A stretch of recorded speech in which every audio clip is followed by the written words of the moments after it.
Hallo und herzlich willkommen zu diesem Video, und heute geht es mal um zwei super Schätzchen von Sony. Zum einen die Sony E10 bzw. Sony ZV-E10 und zum anderen dann die Sony A7C. So, und warum mache ich das Video? Ganz einfach, weil ich euch so ein bisschen daran teilhaben lassen möchte, was ich jetzt momentan so vorhabe. Ich brauche nämlich eine B-Cam. Also ich habe eine A-Cam, die nimmt gerade auf, und ich brauche eine B-Cam. Das heißt, eine Kamera, mit der ich so ein bisschen außen sliden kann, wenn ich Autofilme mache.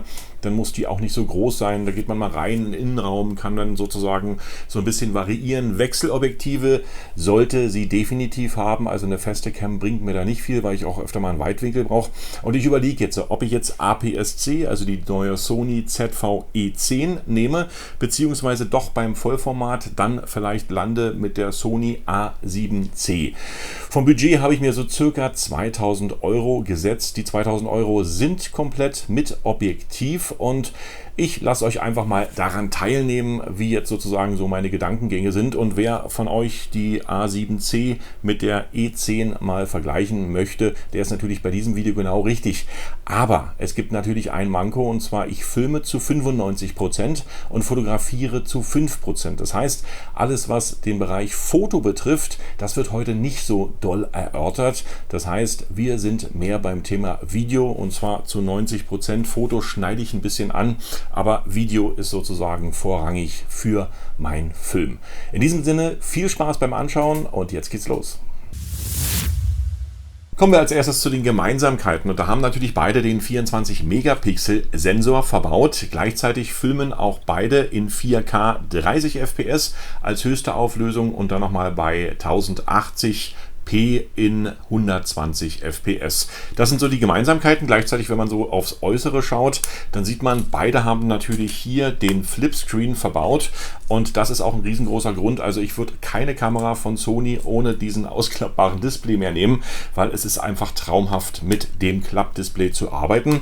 Und beide haben natürlich die Möglichkeiten, hier direkt am Sony E-Mount Wechseloptiken anzubringen, und da das Sortiment von Sony schon riesig ist, ist hier natürlich auch eine ganze Menge Spaß vorprogrammiert, wenn man natürlich ein bisschen Kleingeld in der Tasche hat, weil die guten Objektive sind natürlich richtig teuer. Das sind die Gemeinsamkeiten. Wen es interessieren sollte, ich habe hier in meiner Videobeschreibung mal komplettes Zubehör für beide Kameras verlinkt. Also wer noch ein paar Extras braucht, auch in Sachen Objektiven, der schaut hier einfach mal direkt in meine Videobeschreibung. Beginnen wir mit der Sony A7C, und was sind die Vorteile gegenüber der Sony E10? Das erste würde ich sagen, erstmal das Gewicht. Also du hast hier 500 Gramm in der Hand, und hier sind es ein bisschen über 300 Gramm. Das merkt man schon. Das ist natürlich ein robustes Gewicht, was du hier direkt in der Hand hast. Das ist schon mal der erste Vorteil. So, dann der zweite Vorteil. Du hast hier einen 2,36 Millionen Pixel Sucher verbaut, und den hat natürlich definitiv die E10 nicht, weil sie eigentlich mehr für Vloggen und Videofilmen gedacht ist. Also der fehlt schon mal komplett für alle Fotografen. Ist natürlich jetzt die Entscheidung schon klar. Mit einem Sucher ist alles besser, und da ist die Wahl hundertprozentig dann bei der A7C. Aber vom Prinzip her muss man natürlich auch sagen, dass es beim Fotografieren und Filmen immer noch ein bisschen besser ist, Gewicht in der Hand zu haben, und da macht die A7C hier schon einen ganz guten Job. Das Einzige, was mich nervt, sind diese Ringe, die Sony hier verbaut hat für das Band. Das klappert, ja. Also wenn du hier, ich halte mal das Mikrofon. Ja, wenn du hier einen Shaker machen möchtest, kannst du gleichzeitig auch die Sony A7C nehmen. Das nervt so ein bisschen. Also das müsste nicht sein. Das ist hier nicht verbaut. Da haben die schon mal ein bisschen cleverer solche Metalllaschen hier direkt eingezogen, und da klappert nichts. So, also vom Nervfaktor deutlich hier ein Vorteil, aber wir machen weiter mit der Sony A7C.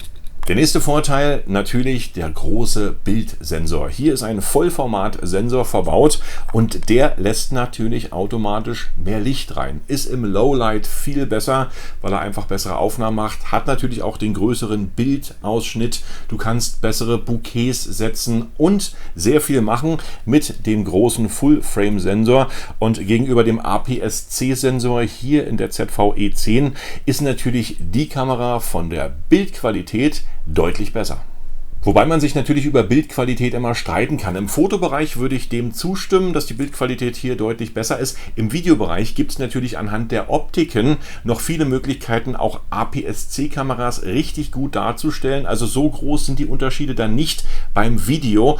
Und ja, das, was man sich sowieso am besten merken sollte, ist Kamera schön und gut, aber das Wichtigste bei einer Kamera ist das Objektiv. Und hier kann man natürlich bei APS-C mit Sony auch sehr viel rausholen. Also Fotoqualität, da stimme ich dem zu. Da ist natürlich eine große Vollformatkamera viel, viel besser. Von der Videoqualität ist die APS-C nicht weit hinten. Die ist wirklich fast gleich auf, wenn man gute Objektive hat. Wenn wir schon bei groß sind, ist natürlich klar, dass durch den größeren verbauten Vollformat-Sensor auch die Dynamic Range besser ist und viele andere Geschichten dadurch, dass mehr Licht hier in die Kamera reinkommt. Du musst dir vorstellen, du hast ein großes Fenster, kommt natürlich auch mehr Licht rein als in ein kleines Fenster. Das ist der große Vorteil. Gut, darüber haben wir schon geredet, aber gleichzeitig ist natürlich noch ein weiterer Vorteil, wenn man jetzt mit den Kameras viel unterwegs sein sollte. In den Bergen, beim Wandern, egal, am Meer und überall, dann ist hier natürlich auch darauf zu achten, dass das Gehäuse relativ dicht und spritzfest und staubfest ist, und das ist hier bei der A7C gegeben. Das merkt man auch. Hier oben ist richtig fest Aluminium verbaut. Das ist ein Gehäuse, wo du sagst, das hat schon ein bisschen Power und Gewicht. Das passiert hier natürlich bei der E10 nicht so viel. Hier merkt man, wenn man hier anfasst, es ist dann deutlich schon mit mehr Plastik, auch der Griff hier vorne.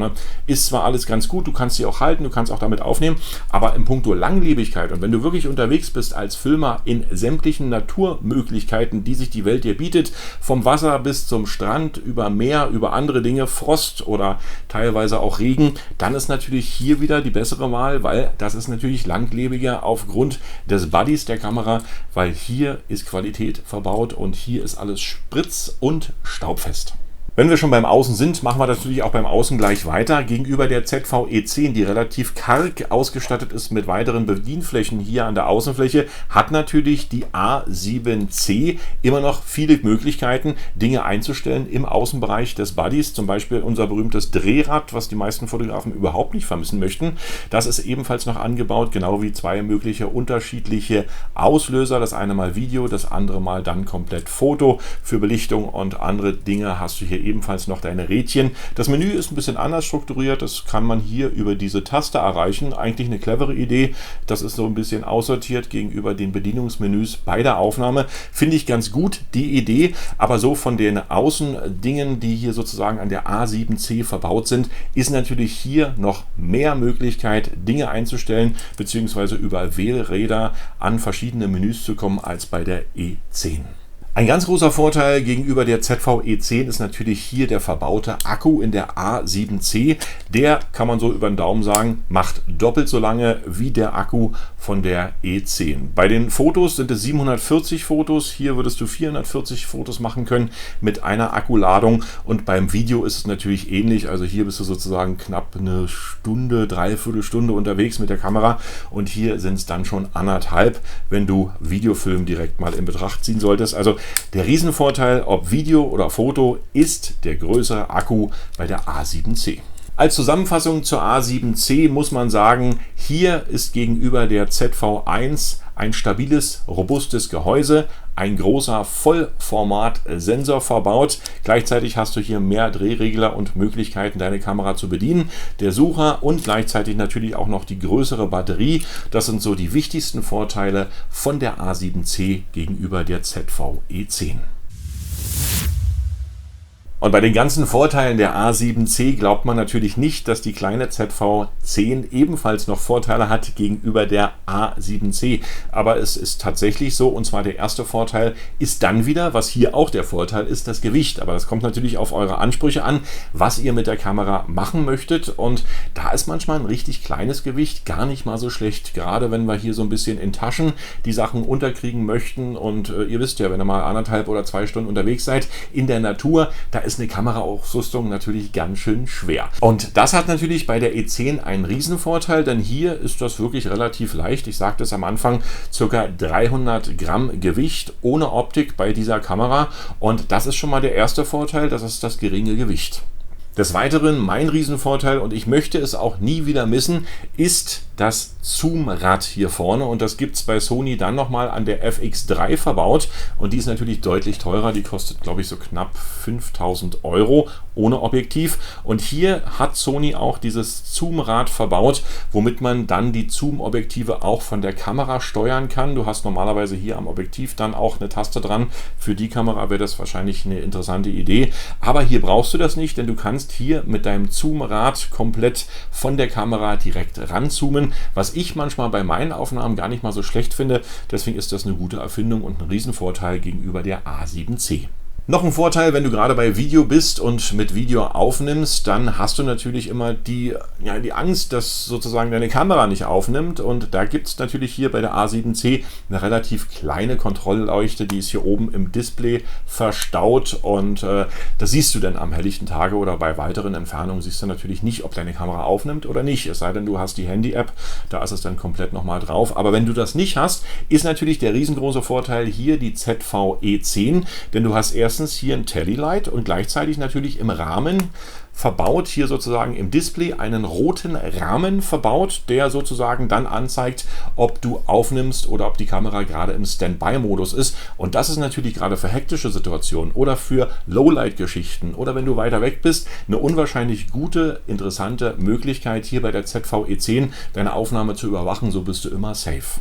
Die nächste Geschichte von der ZV-E10, auch wieder im Videobereich, ist der Produkt-Show-Mode. Das heißt, du kannst ein Produkt in die Kamera halten, das Produkt wird sofort scharf gestellt. Wenn du das Produkt wieder rausnimmst, dann ist der Fokus wieder direkt auf deinem Gesicht. Finde ich auch eine unwahrscheinlich schöne Idee beim Filmen, und gerade so für YouTube oder für Produktfilmerie ist das mal eine ganz interessante Geschichte. Hat die A7C leider nicht. Und last but not least, ein weiterer Vorteil hier bei der E10 sind natürlich die intern verbauten Mikrofone. Und hier der Ton der Sony A7C, das Ganze natürlich mit dem Sony G-Master 1.4 24 mm Objektiv, was wirklich solch ein Kracher ist und solche schöne Bouquets zaubert, bei geringer Entfernung, kann ich mal so sagen. Aber mal als Vergleich, dass ihr das hört, das ist wie gesagt der Ton der Sony A7C. Das ist der Ton von der Sony ZV-E10, der sozusagen über diese vielen Mikrofone hier direkt in die Kamera gelangt. Also ich finde, der Ton ist deutlich besser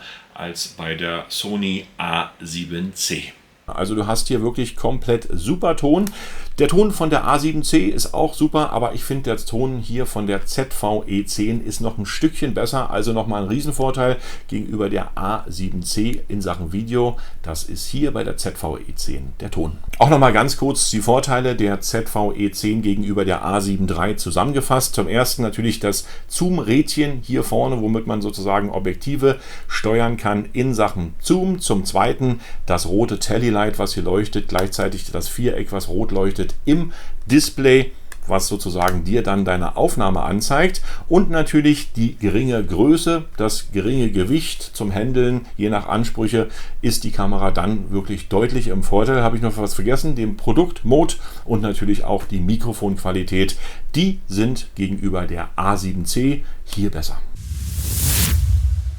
Kommen wir zu meinem Fazit bzw. zu meiner Entscheidung für den Kauf einer neuen B-Kamera, und klar, Sony A7C und Sony ZV-E10, und ich weiß nicht, wie oft ich das in dem Video schon gesagt habe, diese Namen, verzeiht es mir bitte, wenn es dann öfter mal ein bisschen komisch ausgesprochen wurde, aber wer so viel diese Namen erzählen muss, der kommt dann manchmal auch sprachlich durcheinander. Gut, kommen wir zum Thema. Also für mich ist klar, ich bleibe bei meiner Sony E10, also ZV-E10, und bei APS-C. Das Vollformat, das will ich nicht vernachlässigen, aber für mein Budget von ca. 2.000 € ist ein Vollformat mit einem Objektiv, also du kriegst hier sozusagen das Standardobjektiv bei der Sony A7C mit dazu, und das ist genau das 28 bis 60 FE 4 bis 5,6. kriegst du mit dazu. Das sind dann ungefähr 1950 Euro. Jetzt ungefähr der Preis. Kann sein, dass es irgendwo billiger ist. Aber das sind 1950 Euro mit dieser Optik. Und mit dieser Optik bin ich an sich nicht so zufrieden, weil die mich eigentlich nicht erfüllt. Ich müsste dann nochmal 1, 2 Zusatzobjektive kaufen. Und nee, möchte ich im Moment nicht. Ich kaufe mir genau diese Konstellation. Das heißt, die Sony ZV-E10 und das G-Master 1.4, warte, wo steht es hier? G-Master 1.4, 24 mm, das ist ein Kracher. Also dieses Objektiv kostet jetzt momentan, wenn es günstig irgendwo zu haben ist, so um die 1200 Euro. Ja? 1200 Euro, knapp 800 Euro macht 2000 Euro. Und mit dem Objektiv kann ich mit dieser Kamera so viel Hammerdinge machen. Also für mein Budget von 2000 Euro ist hier sozusagen diese Konstellation klar, weil das ist wirklich die kleine FX3, also die kleine Sony FX3. Du hast hier so viele schöne Videomöglichkeiten, die du machen kannst, und wenn du ein richtiges Objektiv hast, kannst du so viel aus einer Kamera rausholen, das kann man sich gar nicht vorstellen. Und von der Konstellation gibt es natürlich auch noch mal ein Video, also ich mache noch mal ein extra Video mit den ganzen Objektiven hier zur ZV-E10. Schaut einfach auf meinem Kanal vorbei, und in den nächsten Wochen und Tagen ist es soweit. Also da freue ich mich richtig drauf, weil hier schöne Aufnahmen rauskommen. Wer gucken möchte, sehr gerne. Ihr seid eingeladen auf meinem Kanal. Ansonsten sage ich vielen, vielen Dank fürs Anschauen. Sehr gerne bis zum nächsten Video. Ich sage Tschüss, bye bye und winke, winke. Nicht vergessen, freundlichen Like dazulassen oder ein Abo, je nachdem, wie ihr möchtet. Und danke und tschüss.